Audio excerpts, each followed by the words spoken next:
आज के लेक्चर में जो है हम लोग अभी कॉलिजन चैप्टर को ही जैसा कि आप लोग देखते हैं कंटिन्यू कर रहे हैं। तो आज के क्लास में जो है हम लोग perfectly inelastic collision in one dimension का जो मैथमेटिकल एक्सप्रेशन है उसको आज के लेक्चर में हम लोग ड्राइव करने वाले हैं।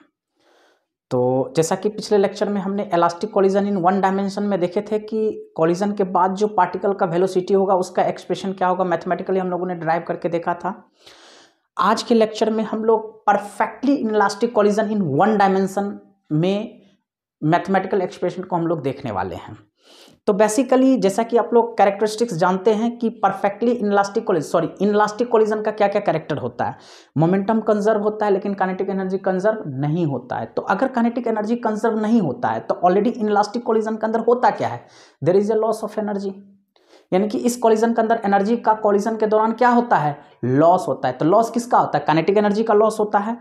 तो काइनेटिक एनर्जी का जो लॉस होता है उसका मैथमेटिकल एक्सप्रेशन क्या होगा उसको भी हम लोग देखेंगे। तो बहुत ही इंपॉर्टेंट लेक्चर है आपके बोर्ड पॉइंट ऑफ व्यू के हिसाब से। तो इसलिए अभी तक भी जो लोग भी चैनल को सब्सक्राइब नहीं किए हैं आप लोग जल्दी जल्दी चैनल को सब्सक्राइब कीजिए ताकि आपका कोई भी लेक्चर मिस ना हो। तो चलिए हम इस डेरिवेशन को कंटिन्यू करते हैं।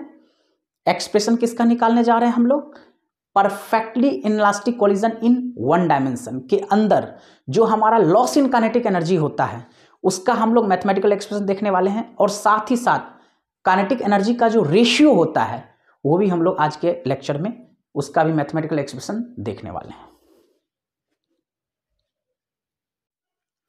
चलिए तो ऑलरेडी हम इसका मैथमेटिकल एक्सप्रेशन को देखते हैं। Perfectly inelastic collision in one dimension. तो ऑलरेडी जैसे मान के चलिए हमने एक बॉडी लिया ए और दूसरा बॉडी लिया बी, इसका मास m1 है तो इसका मास कितना है हमारे पास, m2 है।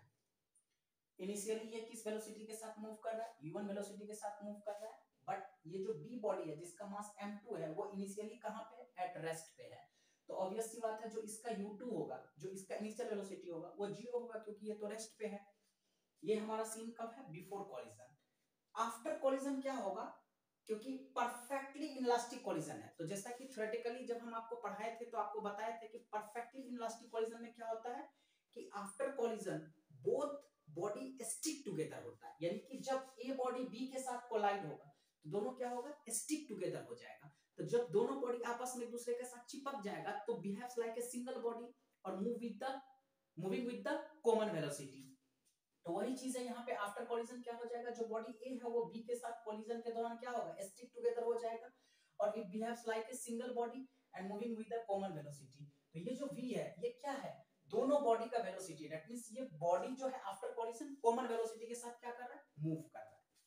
तो हम यहाँ पे जो लॉस इन काइनेटिक एनर्जी होता है उसका एक्सप्रेशन हम लोग को फाइंड आउट करना है। तो ऑलरेडी हम जानते हैं परफेक्टली इलास्टिक कॉलिजन के अंदर सबसे पहला चीज क्या होता है, मोमेंटम हमारा कंजर्व होता है। तो देखते हैं, according to the principle of conservation of momentum, यानी कि कंजर्वेशन ऑफ मोमेंटम के अकॉर्डिंग हम लोग देखते हैं।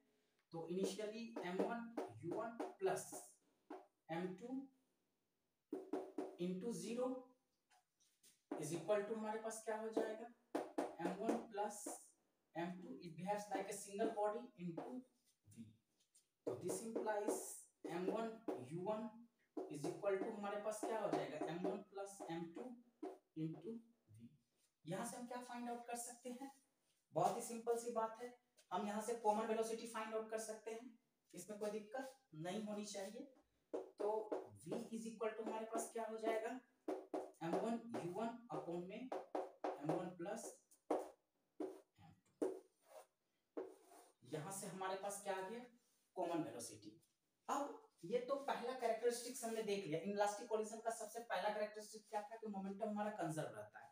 तो इस कंजर्वेशन ऑफ मोमेंटम के अकॉर्डिंग यानी कि principle of conservation of momentum के अकॉर्डिंग हमने क्या कर दिया, कॉमन वेलोसिटी यानी कि कॉलिजन के बाद जो दोनों बॉडी स्टिक टुगेदर होगा और एक कॉमन वेलोसिटी के साथ मूव करेगा उसका एक्सप्रेशन मुझे मिल गया।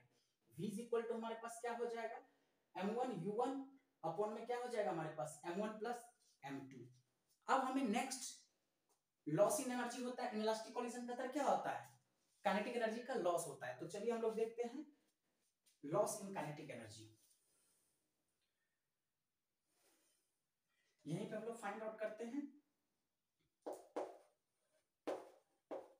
The loss in kinetic energy. तो लॉस इन काइनेटिक एनर्जी को हम लोग क्या लिख सकते हैं, डेल्टा के व्हिच इज इक्वल टू के आई माइनस के एफ। यानी कि इनिशियल काइनेटिक एनर्जी में से क्या करेंगे, फाइनल काइनेटिक एनर्जी को हम लोग सबट्रैक्ट करेंगे। तो देखिए यहीं पे हम एक्सप्रेशन को लिखते हैं, दिस इंप्लाइज डेल्टा के इज इक्वल टू के आई। तो इनिशियल काइनेटिक एनर्जी हमारे पास क्या है, half m1 u1 square plus, sorry plus कहते हैं माइनस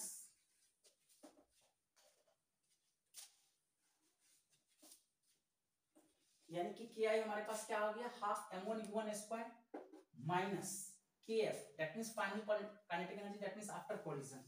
तो फाइनल काइनेटिक एनर्जी क्या हो जाएगा, हाफ मास में हमारे पास m1 plus m2 into we square. इसमें कोई दिक्कत नहीं। तो देखिए डेल्टा के इज इक्वल टू क्या हो जाएगा हमारे पास,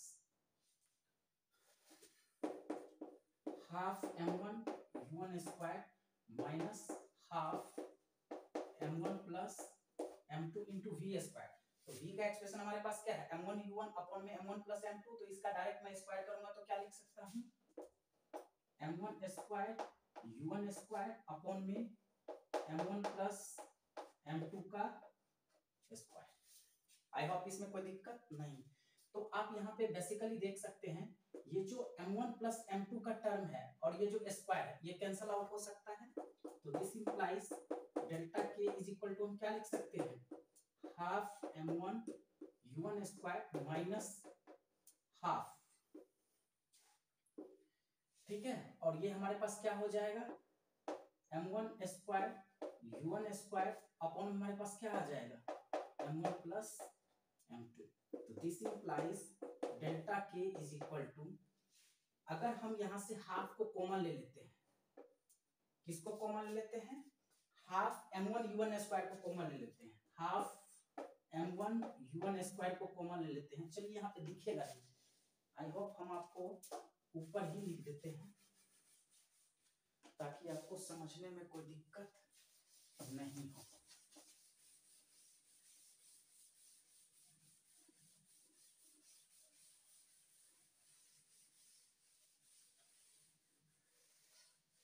ठीक है,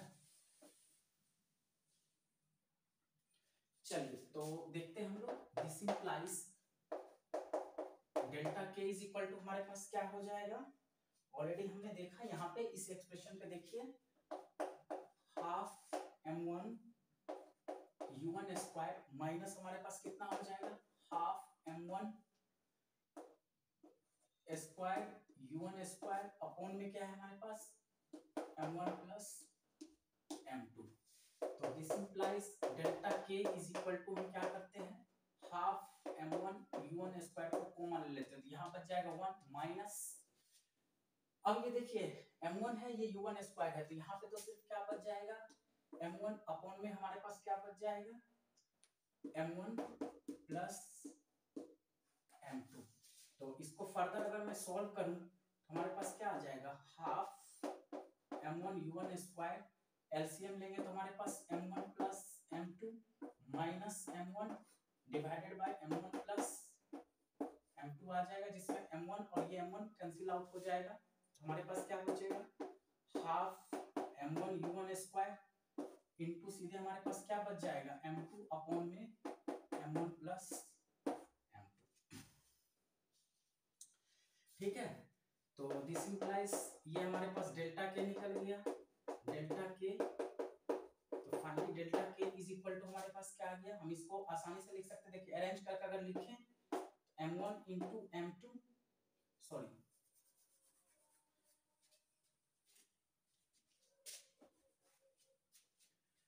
m1 इंटू क्या लिख सकते हैं, m2 अपॉन में क्या लिख सकते हैं, 2 इंटू m1 प्लस m2, और इस पूरे टर्म को क्या लिख सकते हैं, u1 स्क्वायर। ऐसे भी अरेंज करके लिख सकते हैं, इसमें कोई दिक्कत नहीं है। यानी कि m1 m2 अपॉन में 2m1 plus m2 into u1 square. तो ये हमारे पास क्या निकल गया, लॉस इन काइनेटिक एनर्जी निकल गया।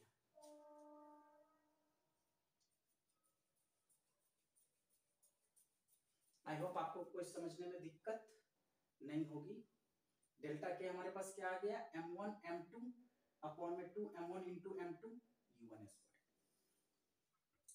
अब हमें क्या निकालना है, काइनेटिक एनर्जी का रेशियो निकालना है। तो चलिए देखिए, बहुत ही सिंपल डेरिवेशन है, इसमें ज्यादा कुछ नहीं है। हम लिख सकते हैं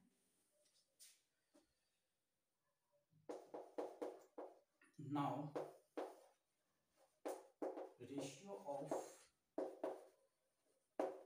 their kinetic energy, that is kf upon ki। देखते हैं,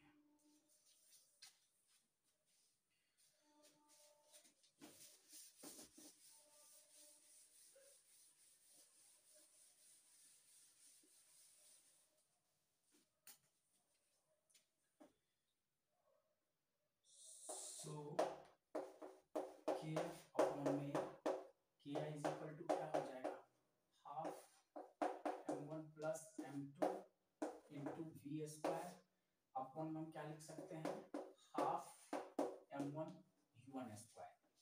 this implies kf upon ki is equal to half m1 plus m2। Final velocity का एक्सप्रेशन हमारे पास क्या था, तो ऑलरेडी हमने देखा यहाँ पे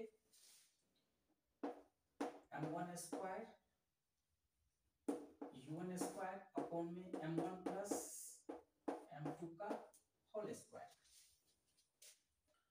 ठीक है, डिवाइडेड बाय हमारे पास क्या था, हाफ m1 u1 स्क्वायर। तो पहला चीज तो ये और ये कट जाए, कैंसिल आउट हो जाएगा, ये टर्म और इससे कैंसिल आउट हो जाएगा, इसमें कोई दिक्कत वाली बात नहीं है। तो फर्दर मैं यहाँ पे लिख सकता हूँ, जो हमारे पास टर्म बचेगा वो m1 square u1 square upon में क्या बच जाएगा, m1 u1 स्क्वायर इंटू ये नीचे आ जाएगा m1 plus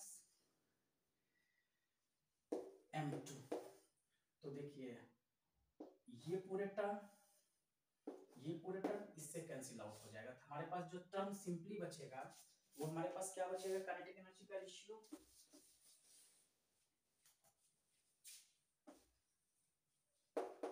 this implies kf upon में जो ki आएगा वो हमारे पास क्या हो जाएगा, m1 अपॉन में हमारे पास क्या हो जाएगा, m1 प्लस।